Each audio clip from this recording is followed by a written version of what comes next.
Puducherry AFT மைதானத்தில் அமைக்கப்பட்டுள்ள தற்காலிக பேருந்து நிலையம் இன்று முதல் செயல்பாட்டிற்கு வந்தது.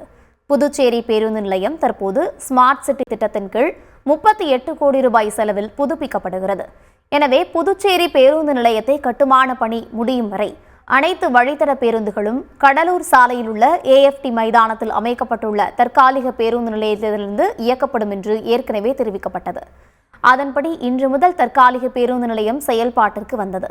இந்நிலையில் 3 மாதத்திற்குள் பேருந்து நிலையத்தின் கட்டுமான பணிகளை முடிக்க அரசு அறிவுறுத்தியுள்ளதாகவும் அதுவரை பொதுமக்கள் தற்காலிக பேருந்து நிலையத்தை பயன்படுத்திக் கொள்ளுமாறும் கேட்டுக்கொண்டார்.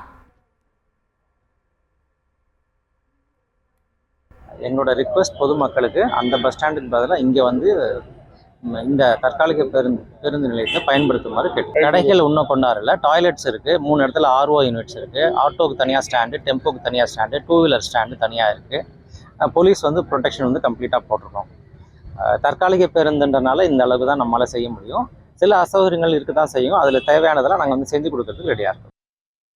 இதைத் தொடர்ந்து தற்காலிக பேருந்து நிலையத்தில் ஆட்டோ, டெம்போக்களுக்கு உரிய இடம் ஒதுக்கப்பட்டுள்ளதாகவும் ஆனால் பொதுமக்களுக்கு தேவையான அறிவிப்பு பலகைகளை வைக்க வேண்டும் என்ற கோரிக்கையும் எழுந்துள்ளது. இப்போ பஸ் ஸ்டாண்ட் இங்கே மாற்றி கொடுத்துருக்காங்க. தற்சமயத்துக்குன்றதுனால எல்லாமே அவங்களால முடிஞ்சது என்னவோ அது எல்லாமே தயார் பண்ணி கொடுத்துருக்காங்க. இன்னும் மேலே எல்லாமே கிளியர் பண்ணி கொடுக்குறோம் அப்படின்னு சொல்லியிருக்காங்க. இது எங்களுக்காக ஒதுக்கப்பட்ட இடம், ஆட்டோ ஸ்டாண்டுன்னு சொல்லிட்டு ஒதுக்கியிருக்காங்க. மக்கள் இப்போ தான் கொஞ்சம் கொஞ்சம் தெரிய வருது. இது வரைக்கும் தெரியல, கொஞ்சம் கொஞ்சம் இப்போ தான் தெரிய வருது. இது போக போக எல்லாருக்கும் அப்படியே கொஞ்சம் ரிச் ஆகிடும்னு நினைக்கிறேன். தெரியாதனால நின்றுட்டுருக்காங்க. இன்னும் கொஞ்ச நாள் ஆயிடுச்சுன்னா தெரிய வந்ததுன்னா ஆட்டோமேட்டிக்காக எல்லாமே இங்கே வர ஆரம்பிச்சிடுவாங்க. இப்போ நமக்கு பில்டிங் கட்டணுன்றதுக்காக கட்டிகிட்டு இருக்காங்க. அது முடிஞ்சால் எல்லாருமே அங்கே சேஃபாக அங்கே போக போகிறாங்க. சமயத்துக்காக தானே, அது கொஞ்சம் அட்ஜஸ்ட் பண்ணி தானே வாங்கணும்.